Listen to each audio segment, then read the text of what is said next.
Hello, crypto enthusiasts. This is Nitin and welcome to Crypto News in 60 Seconds.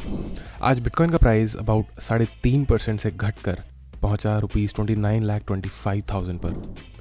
Ethereum लगभग 2.7% से घटकर पहुंचा 1,94,000 पर एंड फ्रंटियर टोकन लगभग 19% से बढ़कर पहुंचा ₹43.5 पर। सैंडबॉक्स रेडी हुआ for a startup accelerator program $50 million fund के साथ। कहा 30 से 40 मेटावर्स स्टार्टअप्स को फंड करेंगे विद ईच गेटिंग $250,000। रशिया नहीं करेगी क्रिप्टो को बैन। क्रिप्टो माइनिंग के काफ़ी बेनिफिट्स हैं, कहा पुतिन ने। Following the lines of Twitter, Reddit and YouTube are also exploring NFT features. Reddit test करेगा NFT प्रोफाइल पिक्चर के लिए एंड यूट्यूब कुछ NFT फीचर्स दे सकता है प्लेटफॉर्म के वीडियो क्रिएटर्स को। ये थी आज की crypto news and see you guys tomorrow.